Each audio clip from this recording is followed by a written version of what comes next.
Alors comment peut-on étudier le parcours client sur un site e-commerce? Donc on parle souvent de parcours client magasin, c'est très simple, il rentre par l'accueil, il va faire un certain tour qui peut être dirigé ou non par l'enseigne qui est plus ou moins réfléchi et ensuite le client arrive en caisse et puis il sort. Par contre sur un site e-commerce, comment est-ce qu'on va pouvoir étudier ce parcours client? Pour faire ça, il faut déjà étudier les principales composantes d'un site internet. C'est-à-dire qu'on va voir sur quel lien est-ce qu'il va arriver le client, est-ce qu'il va arriver directement sur la page d'accueil. Déjà, c'est la page d'accueil, c'est la page la plus importante puisque c'est celle qui va retenir le client. C'est là où on va voir, un peu comme dans un magasin, la première bonne impression. Est-ce que la page d'accueil elle est attrayante? Est-ce qu'elle est simple? Ou est-ce que c'est le bazar complet? On a l'impression que c'est codé en l'an 2000 ou même avant. Et dans ce cas-là, on va vite partir directement. Donc si la page d'accueil est suffisamment attrayante, on va retenir le client. Si dès le début c'est pas bon, le client il va partir immédiatement.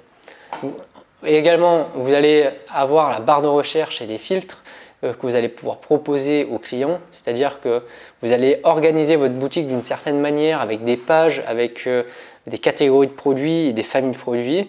Il faut que justement le client il puisse filtrer et rechercher rapidement les produits qui l'intéressent à travers peut-être les milliers de références que vous proposez.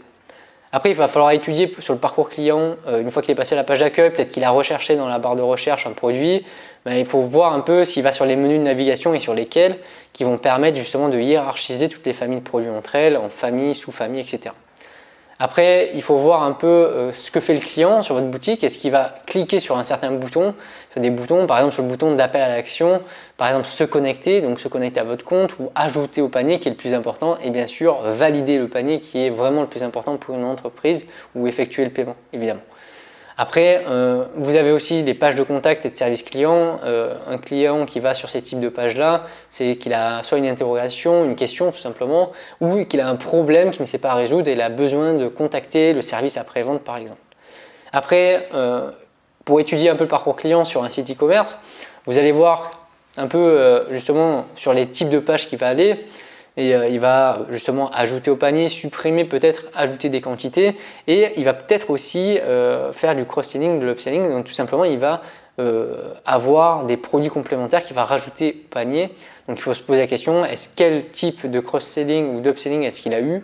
Est-ce qu'ils étaient efficaces par rapport aux produits qu'il a ajoutés au panier? Est-ce qu'il a ajouté au panier ou est-ce qu'il en a eu rien à cirer? Donc ça, c'est vraiment des choses qu'il faut étudier. Et bien sûr, vous avez aussi le compte client que vous pouvez étudier, c'est-à-dire est-ce que le client il va suivre ses commandes? Est-ce qu'il peut modifier ses informations? Quel est son historique? Est-ce qu'il a à disposition ses factures? Est-ce qu'il va les consulter ou pas? Donc toutes ces données-là, bien sûr, vous les avez quand vous avez un site internet, vous pouvez les avoir. Et ça vous permet de tracer justement votre client pour savoir exactement comment est-ce qu'il se comporte sur votre boutique pour justement derrière améliorer les points où ça ne se passe pas très bien.